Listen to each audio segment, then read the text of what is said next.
Assalamualaikum warahmatullahi wabarakatuh.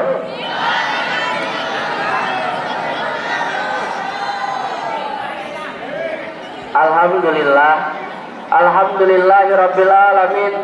Wassalatu wassalamu ala asrafil anbiya'i wal mursalin wa ala alihi washabbihi wasallim tasliman katsira. Amma ba'd. Yang pertama-tama dan yang paling utama, marilah kita panjatkan puja dan puji syukur kita kehadiran Allah Subhanahu wa taala, yang mana Allah telah memberikan kita beribu-ribu nikmat, di antaranya nikmat sehat dan nikmat sempat, sehingga kita dapat berkumpul bertatap muka di ruangan yang berbahagia ini dengan keadaan sehat walafiat. Yang kedua, salawat dan salam marilah kita haturkan ke junjungan kita, yakni Nabi besar Muhammad sallallahu alaihi wasallam, yang telah membawa umatnya dari alam kegelapan, alam kemunafikan, hingga alam yang terang benderang, yang disinari oleh iman, Islam dan ihsan. Pada kesempatan yang baik ini, saya akan berpidato dengan judul media sosial dan pengaruhnya bagi kehidupan kita. Dewan juri yang saya hormati dan teman-temanku yang saya cintai, terpampang di hadapan kita antara harapan dan tantangan.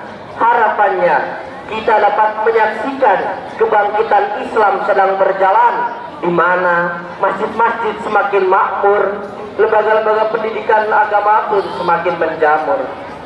Namun, tantangan yang kita hadapi sekarang ini adalah masuknya budaya-budaya barat dan aliran paham dari Timur Tengah yang menyimpang ke dalam bangsa Indonesia melalui media informasi dan komunikasi. Adapun dampak dari media informasi dan komunikasi adalah berubahnya kultur satu masyarakat kepada hal positif dan negatif.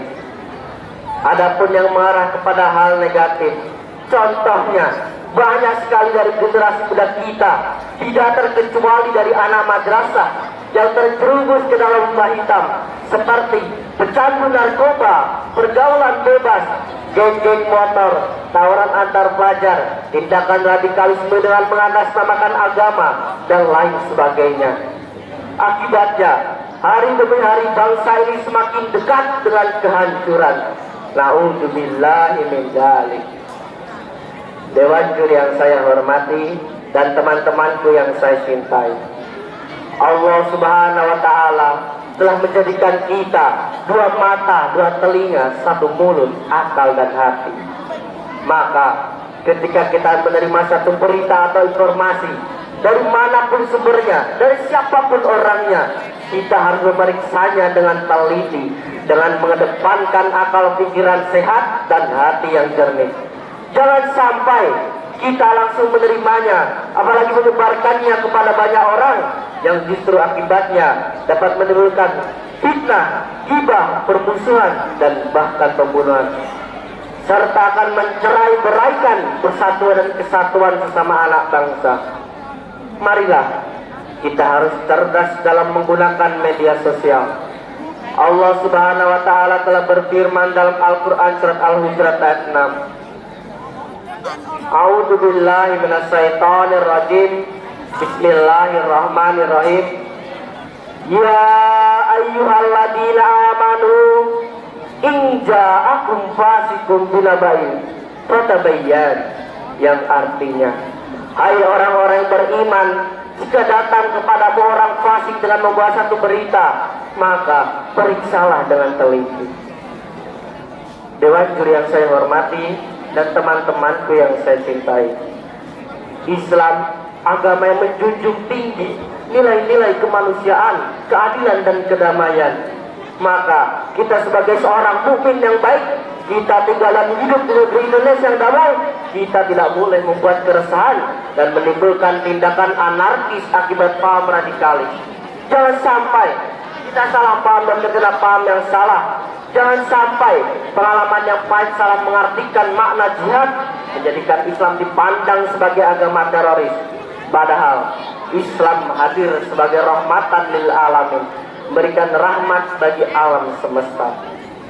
Sejarah telah mengajarkan kepada kita agar memiliki semangat yang tinggi, tanggung jawab yang penuh terhadap kelangsungan bangsa yang kita cintai dan agama yang kita anut ini. Karena subhanul yaum rijalul ghad, pemuda hari ini adalah pemimpin di masa depan. Dewan juri yang saya hormati dan teman-temanku yang saya cintai, karenanya melalui kesempatan ini saya ingin mengajak kepada generasi muda kita, calon-calon pemimpin bangsa, mulai saat ini marilah kita sing-singkan lengan baju kita, langkahkan kaki untuk meraih masa depan yang cemerlang. Kita kembali dengan potensi yang ada dalam diri kita, yaitu yang pertama, olah rasa agar iman melekat. Yang kedua, olah rasio agar ilmu bermanfaat. Yang ketiga, olahraga agar badan kita sehat dan kuat. Yang keempat, olah usaha agar ekonomi meningkat. Dan yang kelima, olah kinerja agar penghasilan berlimpah. Kalau 5 potensi ini sudah tertanam pada diri kita, saya yakin para generasi muda kita ini dapat melanjutkan tongkat estafet di masa pembangunan yang akan datang. Demikian pidato singkat dari saya. Semoga bermanfaat. Kurang dan lebihnya saya mohon maaf. Wassalamualaikum warahmatullahi wabarakatuh. Assalamualaikum warahmatullahi wabarakatuh.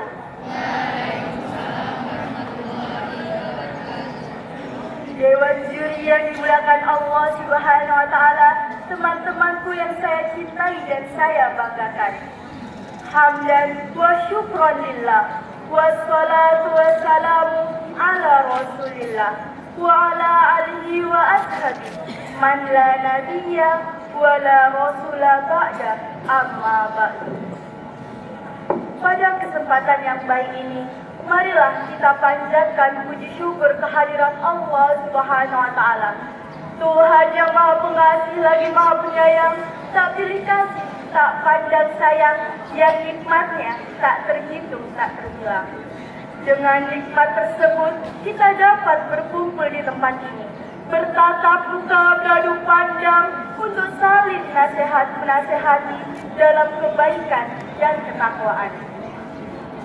Salawat serta salam semoga senantiasa tercurah kepada putra gurun pasir yang pada sining subuh ia lahir, yaitu Nabiullah yang terakhir, junjungan kita Nabi besar Muhammad Sallallahu Alaihi Wasallam, serta kepada keluarganya, para sahabatnya dan kerabatnya ila yaumil masyir.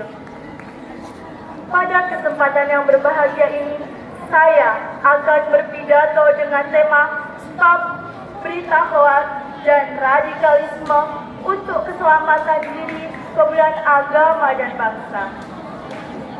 Dewan juri yang saya hormati dan teman-temanku yang saya cintai, terpampang di hadapan kita antara harapan dan tantangan. Harapannya, kita menyaksikan kebangkitan Islam sedang berjalan, di mana masjid-masjid semakin makmur dan lembaga-lembaga pendidikan agama pun semakin menjamur. Namun, tantangan yang kita hadapi sekarang ini adalah masuknya budaya-budaya barat dan aliran atau paham dari Timur Tengah yang menyimpang ke dalam bangsa Indonesia melalui media informasi dan komunikasi. Adapun salah satu dampak media informasi dan komunikasi adalah berubahnya kultur suatu masyarakat kepada hal positif maupun negatif.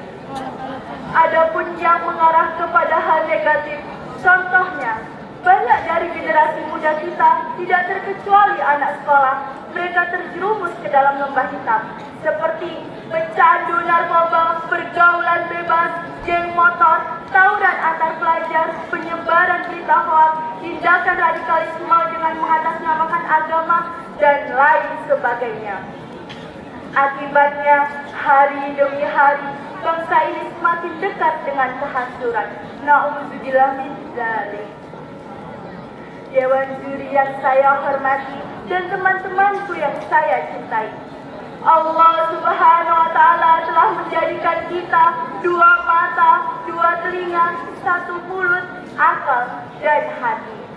Maka ketika kita menerima suatu berita atau informasi dari manapun sumbernya dan dari siapapun orangnya, kita harus memeriksanya dengan teliti dan mengedepankan akal pikiran sehat dan hati yang jernih.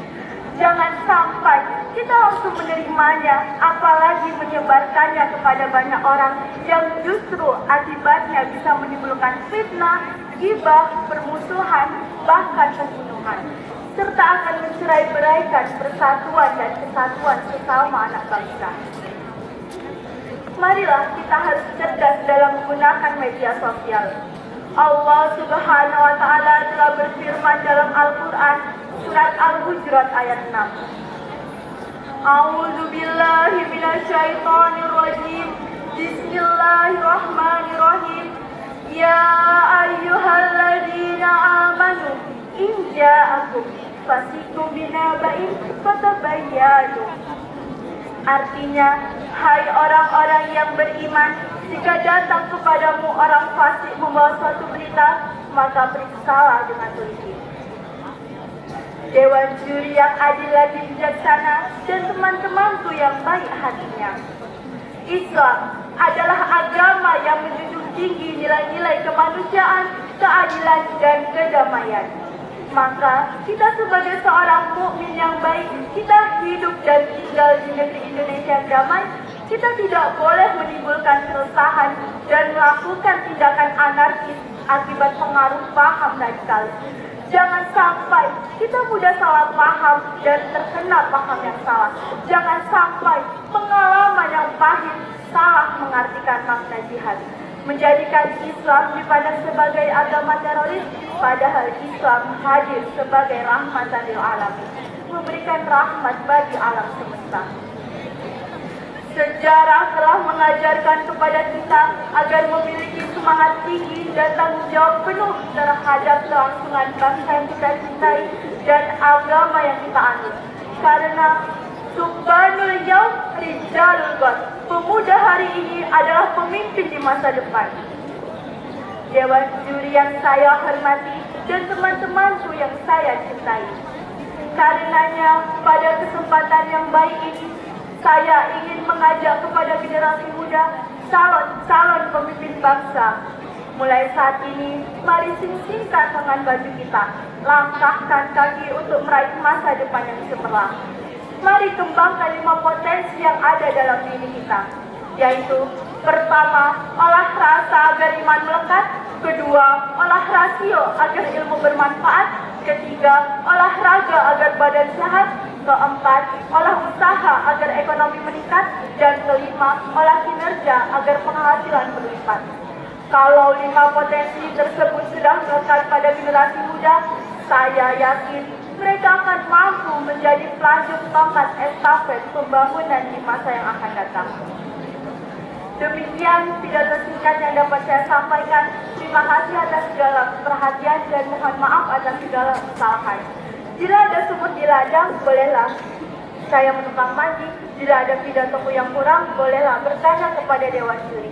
Saya akhiri. Wassalamualaikum warahmatullahi wabarakatuh.